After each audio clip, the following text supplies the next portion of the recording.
Hello students, how are you? Let us discuss a very simple chapter in class 10th ICSE chemistry, reactions or of nitric acid. This is a part of the chapter study of the compounds. In this chapter, we are going to study the lab preparation of nitric acid, then the physical properties and basically the chemical properties and then the test. So let us start here with nitric acid. So nitric acid, as we all know, the chemical formula is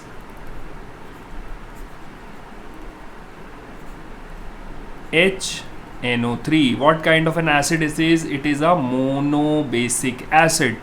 This is known as a monobasic acid because when you dissolve this HNO3 molecule in water, one molecule of HNO3 dissociates to give one ion of H plus and one ion of nitrate.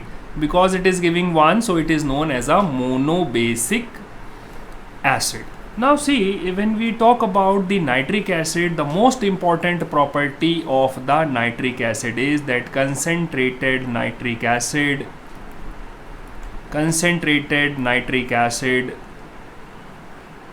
shows decomposition. It shows decomposition, and this decomposition happens by various factors like heat, and it also dissociates in the presence of sunlight. So basically the main dissociation reaction that we are going to study here is that concentrated nitric acid dissociates to form H2O plus NO2 plus oxygen gas. Let us quickly balance this. Alright, let us put a 4 here, a 2 here, a 4 here. It is balanced. So concentrated nitric acid, this is the main reaction on decomposition in the presence of heat or sunlight. It dissociates to give water plus nitrogen dioxide plus oxygen gas. What is the color of this nitrogen dioxide gas? The color of this nitrogen dioxide gas is reddish brown. So what is the first question or the observation that we all do and we all see is a bottle of concentrated nitric acid turns yellow. So it turns yellow because of this NO2. It keeps on dissociating reddish brown, brown color, brown, light brown, that is the yellow color. So that is the first part here, that a bottle of concentrated nitric acid turns yellow because of the self decomposition. And this part is very important. Nitric acid dissociates, and the second point which we can see from here is that it liberates oxygen gas. So we can conclude here that concentrated nitric acid is an oxidizing agent because it is liberating oxygen gas. So this oxygen will oxidize other substances, so is an oxidizing agent. So this is the main reaction, that concentrated nitric acid shows self decomposition and it is a very good oxidizing agent. Then some bit of more interesting facts about the nitric acid. How do we test nitric acid? So test of nitric acid. Test of nitric acid. Test of nitric acid, we'll put a star here. We will do it much later after we do some of the reactions here. Maybe the first test of nitric acid that we all should know the chemistry is the Brown ring test here. Now the Brown ring test is not in the class 10 syllabus, so I will skip that portion, and in the end when you are more confident we will talk about the Brown ring test. But in short, I'll give you a summary of the Brown ring test. In the brown ring test, we use iron 2 sulfate. Iron 2 sulfate is FeSO4, and we use, of course, concentrated nitric acid, and we also use concentrated sulfuric acid. So these are the three things, and the brown ring which is formed, we see the formation of a brown substance, and that brown substance is FeSO4 dot NO, and they keep on asking the formula of this brown ring, brown substance. So you learn this much, and later on we'll see the reactions as well. So this is nitroso iron 2 sulfate. This is an addition compound. Somehow you have to learn this. The test of nitric acid is brown ring test. Some of the times they ask what are the things used: iron 2 sulfate, ferrous sulfate, concentrated nitric acid, and concentrated H2SO4, and the brown substance formed is FeSO4. There is a dot here. There is a loose combination with this NO, and this is known as nitroso iron 2 sulfate. Let us come to the lab preparation. Lab preparation of nitric acid is very interesting. Lab preparation of nitric acid. See, as we all know, concentrated nitric acid is a very corrosive acid. Concentrated nitric acid is very corrosive. Concentrated nitric acid, or for that matter, even dilute nitric acid, they are highly corrosive. As we see, they are highly corrosive. So whenever we are preparing, we need to use a glass apparatus, that is the all glass apparatus. Every apparatus should be made up of the glass, otherwise the surface will be damaged or corroded or reacted by the nitric acid. Okay, fine. Let us draw a simple diagram and understand how this is done. First of all, we should see the lab reaction, of course, because you can see the diagram in your book. In this one, what we do, we take, suppose, potassium nitrate, KNO3. Potassium nitrate is taken, and this is treated with concentrated H2SO4, and the temperature in the lab reaction is less than 200 degrees C. So when these conditions are there, this results in the formation of potassium bisulfate, a soluble salt, plus we see the formation of nitric acid vapors. So concentrated sulfuric acid is a very interesting acid. It is a least volatile substance. It is a least volatile substance. Least volatile का मतलब ये है कि बेटा इस temperature पर ये तो लिक्विड बना रहता है और इस टेम्परेचर पर ये गैस है. तो देखो कि अगर हम ये कहें कि इस टेम्परेचर पर एक लिक्विड है और एक गैस है, तो ये ज़्यादा वोलेटाइल है. वोलेटाइल वो होता है जो किसी टेम्परेचर पर अपना स्टेट को चेंज कर लेता है. तो concentrated H2SO4 is least volatile chemical substance. ये रिएक्शन तो आके रहेगा. Now let us discuss the chemical properties. So chemical properties को डिस्कस करने के लिए हमको एक चीज़ बहुत अच्छे तरीके से समझना पड़ेगा कि nitric acid is a very strong oxidizing agent. Nitric acid क्या होता है? एक स्ट्रॉन्ग ऑक्सीडाइजिंग एजेंट होता है even in the dilute condition. तो डाइल्यूट HNO3 के जो रिएक्शंस हैं वो बहुत ज़्यादा प्रोनाउंस्ड नहीं है. मतलब कि हम जिंक के साथ इसका रिएक्शन करेंगे डाइल्यूट HNO3 के साथ, तो हमें लग रहा था कि ये एक्टिव मेटल है, मगर हमें हाइड्रोजन गैस नहीं मिलेगी. Hydrogen is converted to H2O. जो भी हाइड्रोजन बनेगी थोड़ी बहुत वो इससे कन्वर्ट हो जाएगी, because nitric acid is an oxidizing agent by the oxidizing, by oxidation. हाँ, तो ये ऑक्सीडेशन कर देता है इसको। तो डाइल्यूट HNO3 के बेसिकली हम लोग कोई भी रिएक्शंस एज सच नहीं देख पाते, तो हम लोगों के ये जो एक्टिव मेटल के साथ ये हमको नहीं मिलेगा, एक रेयरिटी है। बाकी इसके सारे रिएक्शंस हमारे उसी तरह से होंगे जैसे कि हम डाइल्यूट एसिड के साथ सोचते हैं। चलो अच्छा देख लें for reactions for some practice. अगर हम Na2CO3 के साथ डाइल्यूट HNO3 डालें तो हमें क्या मिलना चाहिए देख लेते हैं। कार्बोनेट के साथ हमें CO2 गैस मिलना चाहिए, मिलेगा, plus we will get H2O plus we will get NaNO3। तो यहाँ पर ऐसा करते हैं, ये वाला डाइल्यूट नीचे रख लेते हैं वर्ड, तो ये बैलेंसिंग करने में थोड़ा आसान हो जाएगा। यहाँ पर 2 लगा लें और यहाँ पर 2 कर लें, तो अभी ये बिल्कुल बैलेंस्ड हो गया, ठीक है। दूसरा रिएक्शन डाइल्यूट नाइट्रिक एसिड का, सब ऐसे ही रिएक्शंस वो देता रहेगा, मतलब ये हाइड्रोजन वाला नहीं मिलता है, ये वाला मिल जाएगा, क्योंकि CO2 का नहीं ऑक्सीडेशन करता ये, it leaves it alone.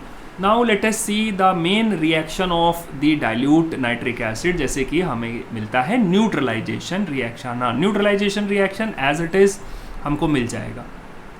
Neutralisation reaction मतलब NaOH के साथ अगर आप HNO3 का रिएक्शन करेंगे तो हमें क्या मिलना चाहिए, NaNO3 प्लस H2O। अगर हम कॉपर ऑक्साइड के साथ डाइल्यूट HNO3 का ही रिएक्शन कर दें तो हमें क्या मिलेगा, देखो यहाँ फिर से इसको डाइल्यूट वर्ड को नीचे रखते हैं, तो हमें मिलेगा CuNO3 का होल ट्वाइस प्लस वाटर, और यहाँ पर हमें 2 मिल जाएगा।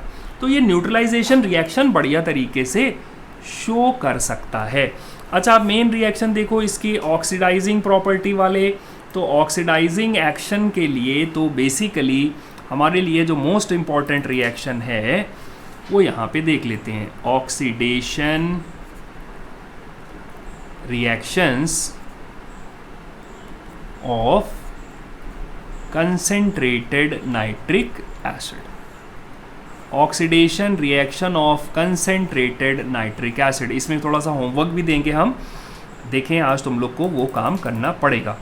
तो देखो oxidation reaction of concentrated nitric acid, तो सबसे सिंपल देखते हैं, Cu प्लस कंसेंट्रेटेड HNO3, और एक मेथड ऑफ बैलेंसिंग भी आज इसी लेक्चर में लेते हैं। और copper and concentrated nitric acid अब हॉट एंड कंसेंट्रेटेड कंडीशन में, जब ये ऐसा लिखा भी रहेगा हॉट एंड कंसेंट्रेटेड, तो जब भी हमारा nitric acid hot and concentrated way में रहता है तो ये जो कंसेंट्रेटेड नाइट्रिक एसिड है इसका डिकम्पोजिशन आप याद कर लीजिए। HNO3 हॉट कंडीशन में ये ऐसा डिकम्पोज होता है 2H2O प्लस 4NO2, और ये बना लिया उसने ऑक्सीजन। ये हो गया हमारा फर्स्ट रिएक्शन की कंसेंट्रेटेड नाइट्रिक एसिड जब हॉट कंडीशन में है तो देखो इधर NO2 बना लो और बाकी रिएक्शन को बैलेंस कर डालो। अब क्या होगा कि ये जो कॉपर है वो किसके साथ रिएक्शन करेगा, इसके साथ रिएक्शन करेगा, O2 के साथ। तो चलो कराते हैं, Cu प्लस O2 ये बना लेगा CuO, तो यहाँ पर 2 कॉपर लेना पड़ेगा। ये हो गया इस रिएक्शन का सेकंड पार्ट। आ जाओ इसका थर्ड पार्ट देखें। अब कॉपर ऑक्साइड क्या होता है, बेस होता है, yes it is a base. तो ये जो 2CuO है ये फर्दर HNO3 के साथ रिएक्शन करेगा और ये बना लेगा CuNO3 होल ट्वाइस, मतलब इसका डबल ले रहा, प्लस H2O। बस ये हो गया हमारा third part of the reaction. तो इसको बैलेंस करने के लिए देखो NO3 तो यहाँ पर 2 लगा लो, अभी ये बैलेंस्ड होने लगा है। और यहाँ पर भी 1 मिनट,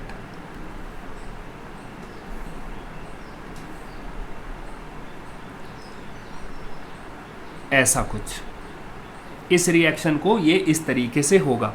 तो यहाँ पर हमने देखा होगा 2 और 4 क्यों लिया, क्योंकि जितना यहाँ बना है उसी हिसाब से लिया है। जितना यहाँ ऑक्सीजन बना है उसको यहाँ लिया है। अब इसको एकदम सिंप्लीफाई नहीं किया। Now adding all these parts, इस रिएक्शन को अगर हम पूरा ऐड कर दें तो हमें बैलेंस्ड रिएक्शन मिल जाएगी। And what will be the balanced reaction, देखो ज़रा यहाँ से इधर वाले पार्ट को इधर देखो। ये ऑक्सीजन यहाँ बना और यहाँ यूज़ अप हो गया, ये कॉपर ऑक्साइड यहाँ बना और यहाँ यूज़ अप हो गया। तो अब हम लोग इसको यूज़ कर लेते हैं, यानी कि हम कह सकते हैं 2Cu plus 8HNO3 gives 2CuNO3 whole twice plus 4NO2 plus 4H2O। ये मुझे कुछ गलत सी इक्वेशन बनती नज़र आ रही है, किसी ना किसी स्टेप पे हम लोगों ने कोई मिस्टेक कर दिया है। आ जाओ ज़रा देख लें। ये देखो 4 है तो ये आ गया 4 3 ज़ा 12, 4 2 ज़ा 8, 9 10 11 12। पहली वाली रिएक्शन ठीक लग रही।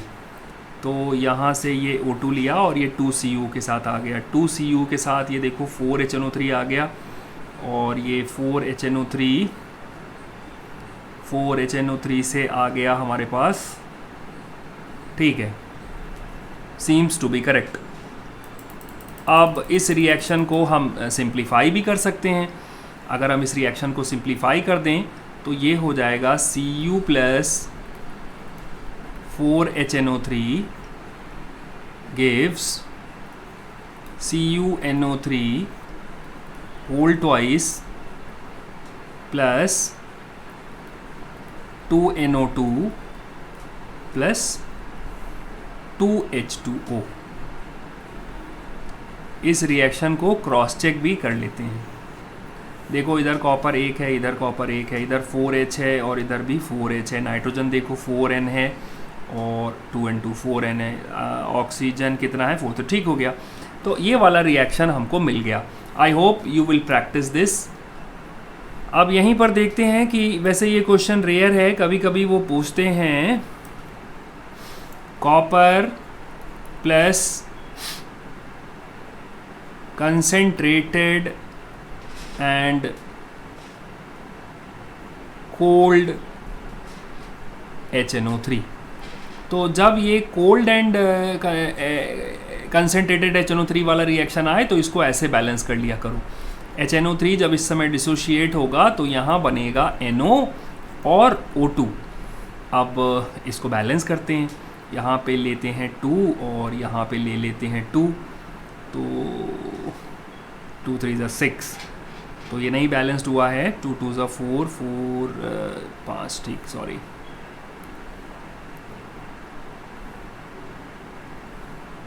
ये आया 4 और ये आ गया 2 और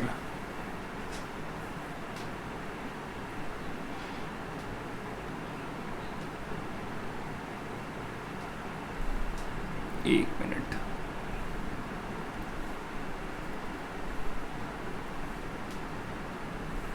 और यहाँ ले लो 4। ऑलराइट, अब देखो 4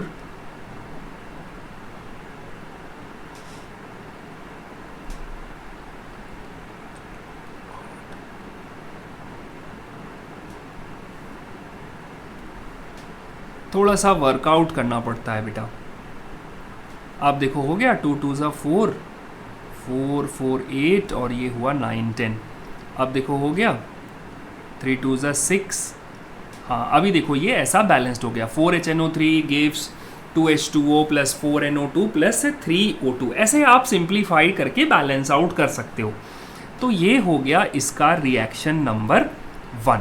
अब ये देखो कि ये O2 है, तो ये जितना O2 यहाँ प्रोड्यूस हुआ है वो यहाँ ले लो, और ये कितने कॉपर के साथ रिएक्शन कर रहे हैं, तो 3O2 के साथ ये देखो 6 बनेगा और यहाँ 6 लाना पड़ेगा, तो यहाँ भी 6 आ गया। ये हो गया हमारा इक्वेशन नंबर 2। और ये देखो कि कॉपर ऑक्साइड क्या होता है, एक बेस होता है, तो यहाँ पर आ गया 6CuO और हमने ले लिया यहाँ पर कंसनट्रेटेड नाइट्रिक एसिड, तो ये जो भी है इसका डबल लगने वाला है, यहाँ 12 आ जाएगा CuNO3 का होल ट्वाइस प्लस H2O, यहाँ लेना पड़ेगा 6 और यहाँ पर हमको लेना पड़ेगा 6। अब ये हो गया हमारा इक्वेशन नंबर 3। अब इन तीनों पार्ट्स को हम क्या करते हैं, ऐड कर लेते हैं। सो लेट अस सी, जितना ऑक्सीजन यहाँ बना है वो यहाँ कैंसिल आउट हो गया, जितना यहाँ बना है वो ये कैंसिल आउट हो गया, ऐड कर लो। 6Cu plus 16HNO3 gives 6CuNO3 whole twice plus 8H2O plus 4NO। ये मुझे लगता है कि थोड़ा सा सिंप्लीफाई हो सकता है। How will it get simplified, ऐसा करते हैं सबको 2 से डिवाइड कर देते हैं। If we divide all the things by 2 this will become 3Cu plus 8HNO3 gives 3CuNO3 whole twice plus 4H2O plus 2NO। तो ये हमको इस तरीके से बैलेंस्ड इक्वेशन मिल जाती है। तो इसका ट्रिक क्या है, थोड़ा सा करके देखना, मैं वीडियो पॉज करके। तो नाइट्रिक एसिड एक स्ट्रॉन्ग ऑक्सीडाइजिंग एजेंट होता है। इसके अलावा हमारे पास नाइट्रिक एसिड में बहुत सारे छोटे छोटे से क्वेश्चंस आते रहते हैं। जैसे हमसे पूछा जाएगा यूजेस ऑफ नाइट्रिक एसिड। तो यूजेस ऑफ नाइट्रिक एसिड में एक ज़रा देख लेना, प्रिपरेशन ऑफ एक्वा रीजिया होता है, preparation of aqua regia. This preparation of aqua regia is very important, और इसका एक इंडस्ट्रियल प्रिपरेशन का मेथड भी है, लेकिन क्लास 10 के कोर्स से हट गया है। That is known as Ostwald process. This process is known as the Ostwald process.